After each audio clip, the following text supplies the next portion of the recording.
주님의 팔에 주님의 팔에 그 팔에 안기세.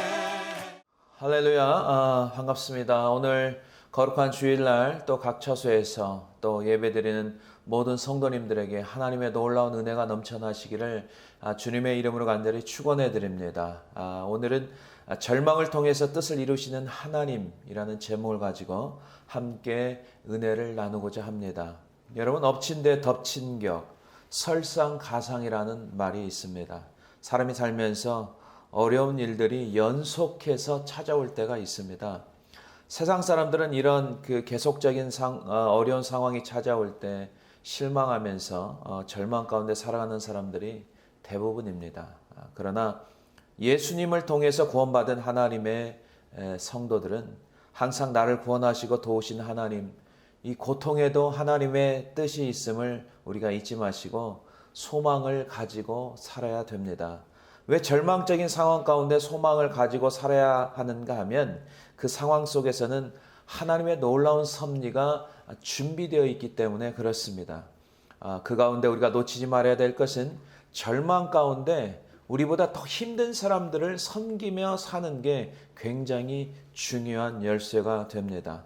하나님을 경외하며 사는 사람들에게 반드시 나타나는 삶의 열매가 섬김입니다. 섬김은 상황과 상관이 없습니다. 하나님을 경외하며 사느냐, 이것과 깊은 관계가 있기 때문입니다. 섬김 속에서는 하나님의 놀라운 회복의 역사를 경험할 수 있습니다. 예수님께서 이 땅을 섬김을 받으러 온 게 아니고 섬기러 오셨다고 했습니다. 죽으심과 부활하신 예수 그리스도께서 십자가에 죽으시기 전까지 제자들의 발을 씻기시면서 섬김의 본을 보이셨음을 우리가 기억해야 될 것입니다. 여러분, 사도행전 9장에 보면 이 도르가라는 여인이 있는데, 이 여인은 이스라엘 북쪽 변방 욥바에 사는 시골 아녀자였습니다. 이 여인은 본인도 살아가기 어려운 상황에서 자신이 도움을 받고 위로를 받아야 될 처지지만, 그럼에도 불구하고 본인보다 더 어려운 가난한 과부들을 많이 섬겼습니다. 다비다라는 여제자라고 불렸는데 그리스어로 도르가라는 이름입니다. 사도행전 9장 36절에 보면 욥바에 다비다라는 여제자가 있으니 그 이름을 번역하면 도르가라, 선행과 구제하는 일이 심히 많더니. 아멘. 하나님을 경외하며 사는 도르가는 이 신앙의 바탕이 되어서 사람들을 주님의 사랑으로 돌보고 섬기며 많은 선한 일을 하면서 살았던 귀한 여자 성도였습니다. 그런데 이 신실한 도르가가 병이 들어서 죽게 되었습니다. 사도행전 9장 37절에 그때 병들어 죽음에 시체를 씻어 다락에 누이니라. 욥바에서 가까운 룻다에 베드로가 있다는 소식을 들었습니다. 그래서 많은 이 제자들이 이제 사람을 보냅니다. 베드로에게 간청합니다. 빨리 와서 좀 도와달라고 간청합니다. 그래서 베드로를 데려와서 이 도르가가 죽어있는 그 자리에 베드로를 모셔옵니다. 그리고 많은 사람들이 이제 도움을 받았던 과부들이 베드로 많은 사람들 앞에서 울면서 자기들에게 속옷과 겉옷을 지어서 주었다면서 베드로에게 보여주는 장면이 나옵니다. 사도행전 9장 39절 보겠습니다. 베드로가 일어나 그들과 함께 가서 이르매 그들이 데리고 다락방에 올라가니 모든 과부가 베드로 곁에 서서 울며 도르가가 그들과 함께 있을 때 지은 속옷과 겉옷을 다 내보이거늘. 베드로는 그 여인을 위해서 간절히 하나님 앞에 기도합니다. 하나님께서 기적을 베풀어 주십니다. 도르가를 다시 살려주셨고 이 일로 많은 사람들이 주님을 믿게 되어는 역사가 일어난 것입니다. 사랑하는 성도 여러분, 인생 가운데 연속해서 어려움이 찾아올 때가 있습니다. 그럴 때마다 나만 힘들다, 나만 죽겠다라고 생각하고 나에게만 집중하며 사는 사람들에게는 아무런 소망이 보이지 않습니다. 하나님을 바라보십시오. 그 가운데 소망을 가지시고 나보다 더 어려운 사람들을 어떻게 하면 도울 수 있을까? 내가 섬길 일이 무엇일까라고 생각하며 하나님께 주신 감동대로 순종하고 섬긴다면 이제 막힌 문이 서서히 열릴 줄로 믿습니다. 전혀 생각지도 못한 하나님의 놀라운 일들을 경험하게 될 것입니다. 절망적인 상황은 오히려 하나님을 전적으로 의지할 수 있는 기회이며 그 가운데서 내 이웃을 돕는 길을 택한다면 반드시 하나님께서 새로운 길을 열어주시고 여러분들의 인생을 회복시켜 주실 줄 믿으시기를 주님의 이름으로 간절히 축원해 드립니다. 첫 번째, 우리 인생 가운데 좋지 않는 상황이 더 악화가 될 때가 있습니다. 안 좋은 상황들이 계속 진행될 때가 있어요. 어떻게 해야 됩니까?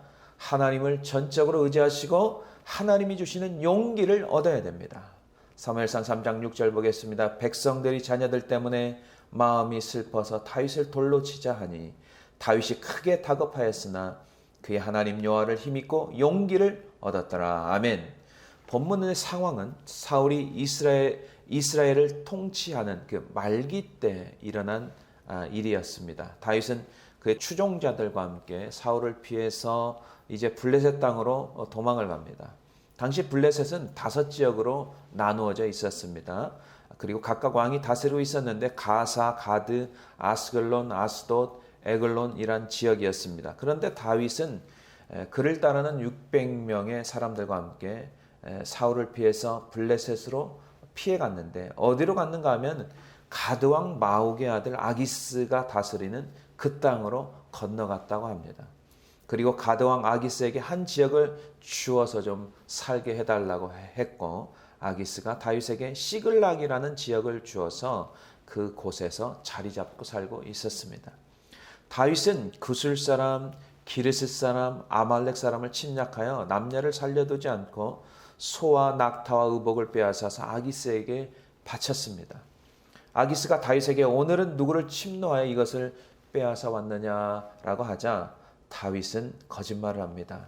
유다 네겝, 여라무엘 사람의 네겝, 겐 사람 네겝이라고 했고 그런 사람들은 어떤 사람들이냐 유다 민족이었습니다. 라고 거짓말을 합니다. 이 말을 들은 아기스는 다윗을 철저하게 신뢰하기 시작합니다. 사무엘상 27장 12절에 아기스가 다윗을 믿고 말하기를 다윗이 자기 백성 이스라엘에게 심히 미움을 받게 되었으니 그는 영원히 내 부하가 되리라고 생각하니라. 아멘. 다윗은 거짓말을 하여 왕 앞에서 인정을 받았지만 얼마 후에 사무엘상 28장에 보면 블레셋이 이제 이스라엘과 전쟁하기 위해서 각 지역에서 군대를 모집하고 있었습니다. 자칫 잘못하면은 자기 동족과 싸워야 되는 그러한 상황을 만들어 버릴 수 있습니다. 유다 민족을 치고 왔다고 거짓말했던 것이 이제 현실로 되어버리는 것입니다. 다윗이 이스라엘 땅에서 사울이 쫓아올 때마다 하나님께 기도하고 의지하여 주님께서 매 순간마다 하나님께서 도우셔서 극복하며 살았습니다. 그런데 다윗이 하나님을 의지하지 않고 인간적인 생각으로 이제 블레셋으로 도망가는 그 순간 계속해서 문제의 연속을 만나게 되는 것입니다. 하나님을 의지하는 신본주의 신앙이 아니고 인본주의 신앙으로 나간다면 우리의 삶이 거짓된 입술이 되어지고 그래야 이제 점점 위기 가운데 처해질 수 있다는 것을 우리가 분명히 깨달아야 됩니다. 사무엘상 29장에 이제 각 지역의 왕들이 수백 수천의 병사들을 모아서 전쟁을 이제 준비하고 있습니다. 아기스 왕도 병사들 이끌고 전쟁터에 나가는데 거기에 다윗도 포함되어 있었습니다.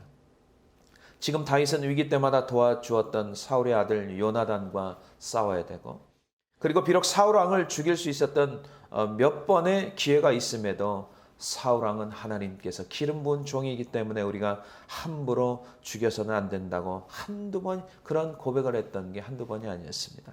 그런데 이제 서로 싸워야 되는 순간 얼마나 심적으로 괴롭고 힘든 순간이었겠습니까? 그런 위급한 상황에서 블레셋 방백들이 다윗을 보면서 이 다윗이 사울의 신하가 아닙니까? 라고 하자 아기스 왕은 몇 년 전부터 나와 함께했고 그가 망명하여서 오늘까지 그가 잘못한 것이 없다고 대변을 해줍니다. 그러자 방백들은 사울이 죽인 자는 천천히요 다윗이 죽인 자는 만만히로다 이런 말을 하면서 그 다윗이 어떻게 우리와 함께 전쟁터에 갈 수 있습니까? 혹시 전쟁터에서 우리를 대적하면 어떻게 됩니까? 라고 반발을 했습니다. 이때 아기스 왕은 다윗을 데려가는 것을 포기하고 그래서 다윗은 무리들과 시글락 성으로 다시 돌아오게 된 것입니다. 하나님께서 우리의 인생을 주관하십니다. 그래 다윗에게 다시 한번 회개할 기회를 주시는 것입니다. 여러분, 하나님께서 우리 인생을 계속해서 주관하시고 또 우리의 생사화복을 주관하십니다. 우리 인생이 누구의 손에 있습니까? 하나님의 손에 있습니다. 예레미야서 18장 6절 보겠습니다. 여호와의 말씀이니라. 이스라엘 족속아, 이 토기장이 하는 것 같이 내가 능히 너에게 행하지 못하겠느냐. 이스라엘 족속아, 진흙이 토기장이의 손에 있음 같이 너희가 내 손에 있느니라. So are you in my hand. 하나님의 손에 있다는 것이죠. 하나님께서 다윗에게 은혜를 베풀어 주시고 기회를 주신 것입니다. 정말 긴장되는 순간 아니겠습니까? 동족끼리 싸울 뻔한 긴박한 위기의 순간 아니었겠습니까? 그런데 사무엘상 29장의 이러한 순간에 성경에서는 다윗이 하나님을 의지했다거나 기도했다는 구절이 없었습니다. 그리고 오늘 본문의 사무엘 3장 30장에 보면 이제 10년 감수를 하고 가족들이 있는 시글락성으로 이제 3일을 거쳐서 도착하는데 이게 웬일입니까? 가족들이 없고 성은 불타 있었습니다. 아말렉 족속들이 다 침략해서 이제 모든 가족들을 다 포로로 끌고 간 상태였습니다. 이때 처자식을 잃고 흥분한 부하들이 다윗을 돌로 쳐 죽이자고 덤벼들었기 때문에 계속되는 위기의 상황이 반복되고 있는 것입니다. 사무엘상 30장 6절에 보면은 그런데 이러한 사태는 미묘하게도 다윗에게 아주 불리하게 발전되었다. 왜냐하면 처자식을 잃고 흥분한 군중들이 다윗을 돌로 쳐 죽이자고 덤벼들었기 때문이다. 그러나 이런 와중에도 다윗은 자기 하나님 여호와를 더욱 의지하였다. 현대 성경으로 본 것입니다. 다윗은 심한 괴로움 속에서 위기에서 그의 하나님, 이제 그의 하나님, 다윗의 하나님을 전적으로 의지하여서 하나님께서 그에게 용기를 주었던 것입니다. 다윗은 그의 하나님, 나의 하나님, 다윗의 하나님이라는 뜻입니다. 다윗은 막연하게 하나님을 믿었던 사람이 아니었습니다.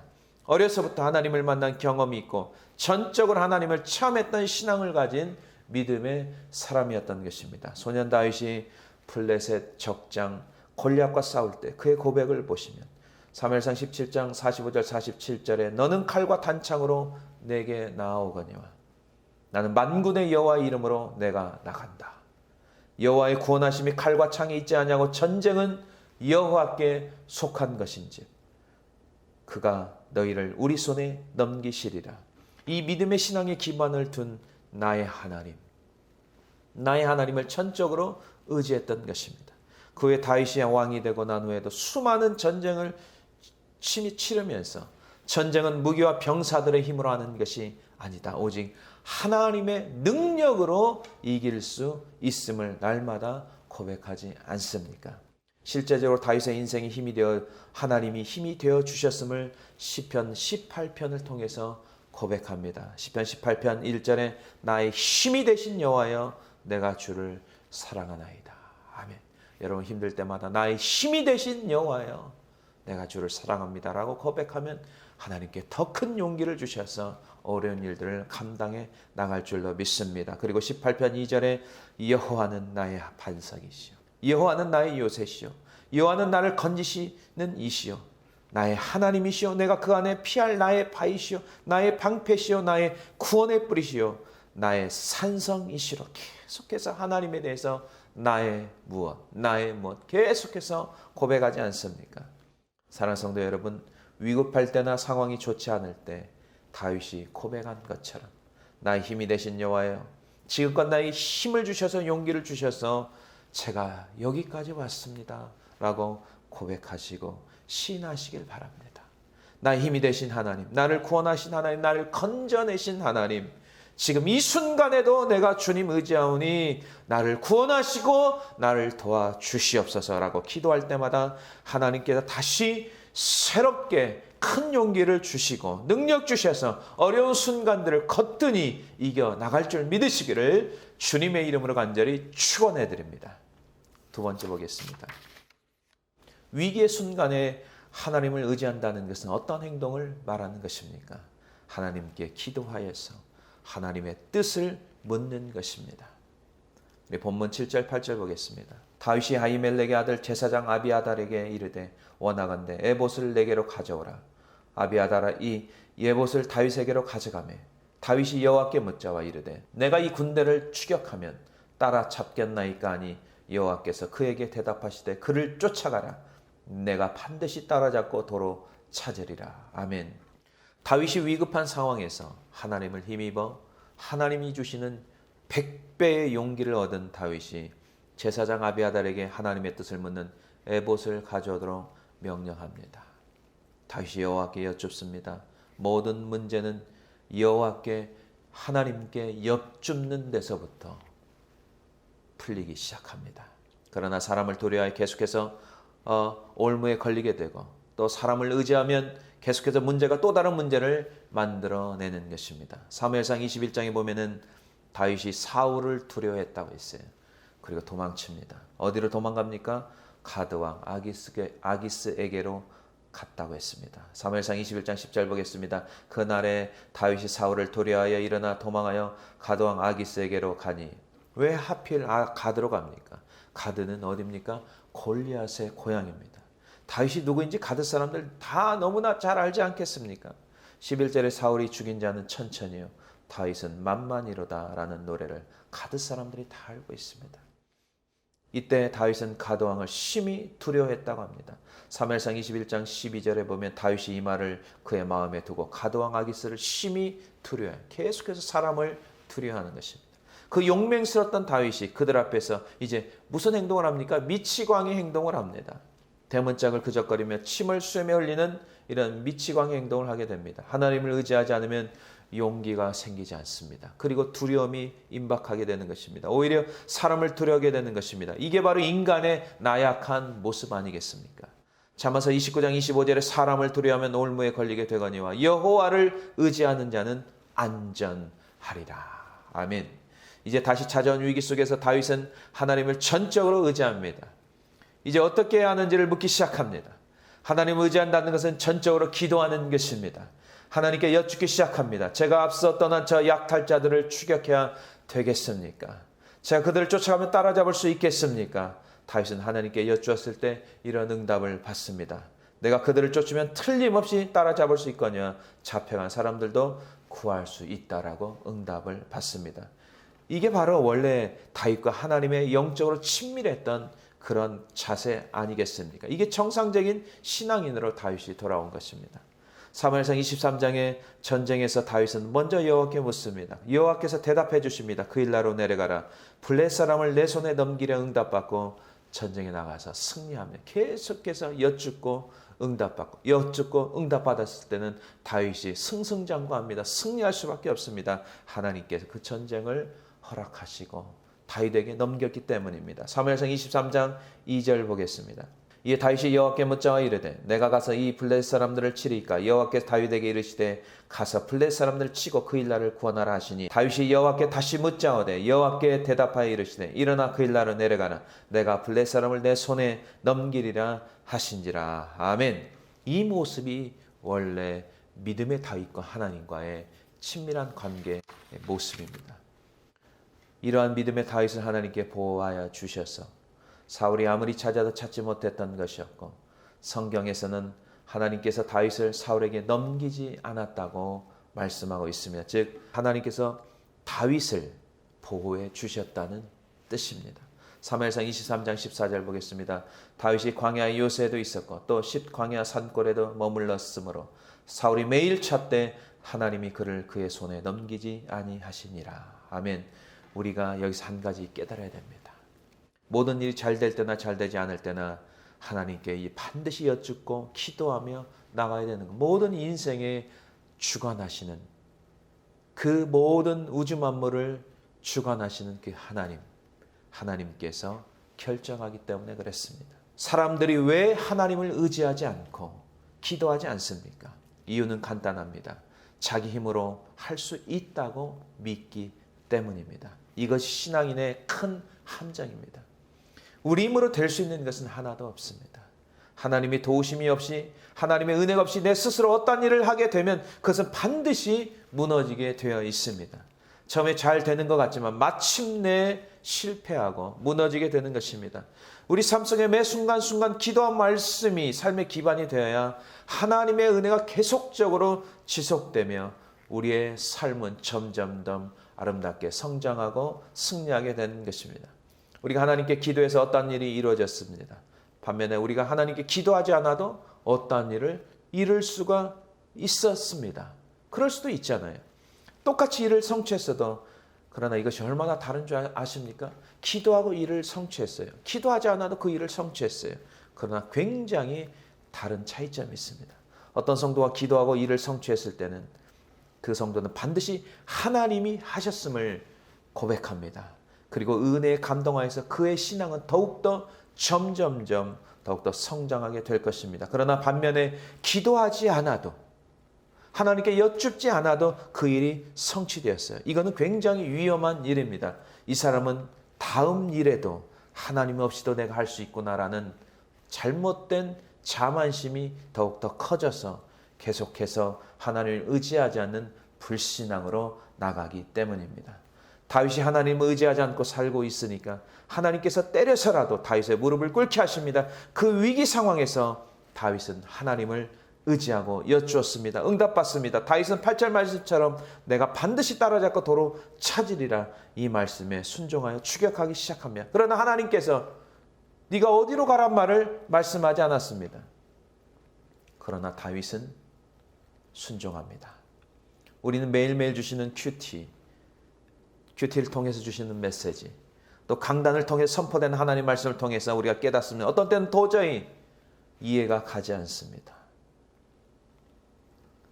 그리고 내가 할 수 없는 말씀처럼 들릴 때가 있습니다.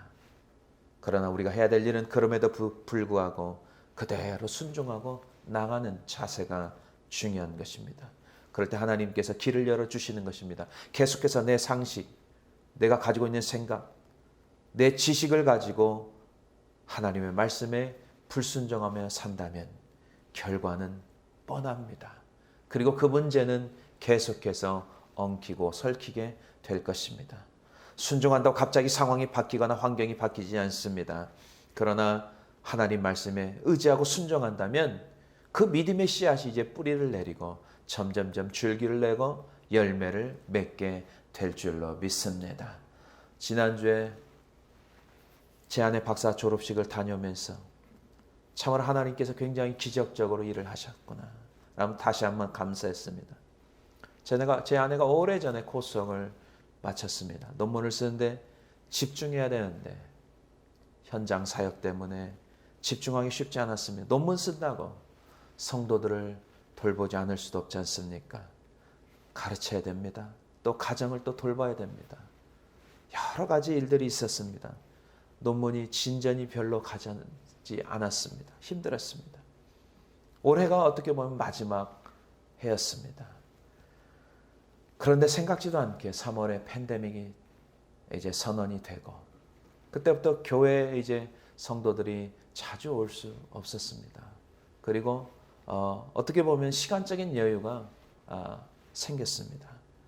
제 아내가 집중해서 논문을 썼는데 그 매년마다 쓰지 못한 논문을 2달 만에 다 완성을 하고 그의 여러 가지 이제 논문 과정을 통과하면서 결국은 지난주 금요일 날 하나님의 은혜로 이제 박사 학위를 취득하고 졸업식을 하게 되었습니다. 길이 보이지 않아도 신실하게 하나님 말씀에 순종하고 또 성도들을 섬기고 나갔을 때 하나님께서는 반드시 이를 이루시고 성취하시는 그 하나님을 믿으시고 오늘 또 전적으로 하나님을 믿고 의지하고 기도하면서 순종하며 나가시기를 주님의 이름으로 간절히 축원해 드립니다.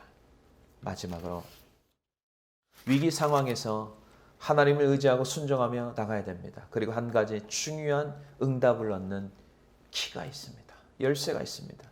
그것이 뭔지 아십니까? 위기 상황에서 계속적으로 하나님을 경외하는 사람들에게는 무엇을 합니까?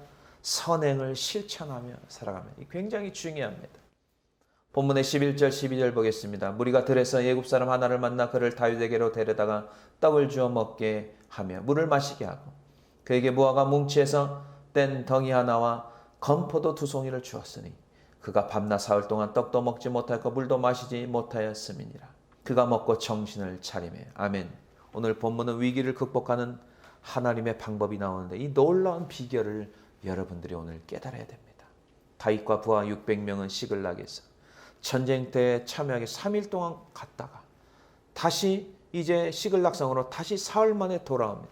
거의 일주일 만에 행군을 했습니다. 얼마나 피곤한 상황입니다. 그리고 다시 또 아말렉 사람들을 찾기 위해서 또 떠나기 시작합니다.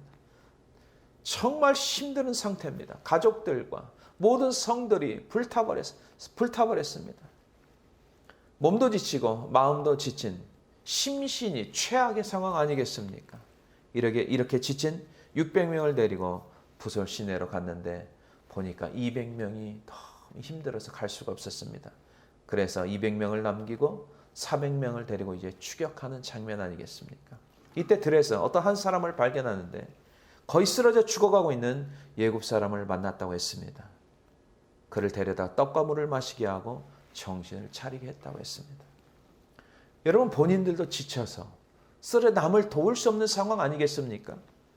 그럼에도 불구하고 더 심각한 상황, 정말 그대로 내버려두면 죽을 수밖에 없는 상황인 이 예굽 사람을 물과 떡을 먹으면서 살리는 장면이 나옵니다. 이게 바로 우리가 배워야 될 장면입니다. 우리 인생에서 어려움을 당했다고 해서 나만 힘들다고 하면 그 문제가 풀리지가 않습니다. 나보다 더 어려운 사람이 분명히 우리 주변에 있습니다. 도와야 됩니다.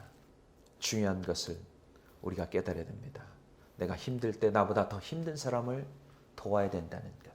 이게 바로 내가 위기에서 벗어나는 비결임을 깨달아야 됩니다.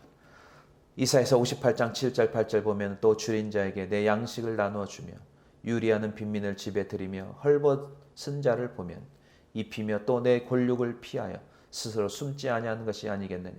그리하면 내 빛이 새벽같이 비추일 것이며 내 치유가 급속할 것이며 내 공의가 내 앞에 행하고 여호와의 영광이 내 뒤에 호위하리니. 아멘. 이 애굽 소년이 떡과 물을 먹고 정신을 이제 차립니다. 다윗이 묻습니다. 너는 누구냐? 라고 했을 때 그는 이런 고백을 합니다. 아말렉 사람의 종입니다. 3일 전에 병이 들어서 주인이 저를 버렸습니다. 저희들은 원래 남방과 유다에 속한 갈렙 남방을 침노하고 저희가 시글락성을 불살랐습니다. 그리고 이제 다윗이 얼마나 놀라운 일입니까? 이 소년이 자기들의 시글락성을 불살랐던 그런 아말렉 족속과 함께 그런 일을 했던 소년이었습니다. 그러면 이 소년이 아말렉 사람이 어디에 가 있는지 정확히 알고 있지 않겠습니까? 그래서 다윗이 그 애굽 소년에게 안내자가 되라고 합니다. 그러자 그는 이렇게 말했습니다. 사무엘상 30장 15절 현대 성경에 다윗이 또 물었다. 내가 나의 길잡이가 되어 그 약탈자들이 있는 곳을 가르쳐 주겠느냐? 그가 대답하였다. 저를 죽이지도 않고 제 주인에게 넘겨주지도 않겠다고 하나님의 이름을 걸고 맹세해 주시면 그 약탈자들이 있는 곳으로 모시고 가겠습니다. 결국 애굽 소년이 아말렉 진지를 이제 안내해 주었습니다. 가이드를 해준 것입니다. 아말렉에게 빼앗겼던 것을 도로 찾아왔고 사람들을 구원하였습니다. 만약에 쓰러진 그 애굽 병사를 그냥 지나쳐 갔다고 한번 생각해 보십시오. 과연 어떻게 되었겠습니까? 한번 깊이 이 부분들을 우리가 생각해 봐야 됩니다. 사랑하는 성도 여러분, 성도에게 찾아오는 위기가 연속적일 수가 있습니다. 반복될 수 있습니다. 그러나 그것으로 인하여서 여러분들이 두려워하지 마시고 또 염려하지 마시기 바랍니다. 오히려 하나님을 찾는 기회라고 생각하시고 하나님을 전적으로 의지할 때 하나님께서 100배의 용기를 주시고 담대한 믿음을 주실 것입니다.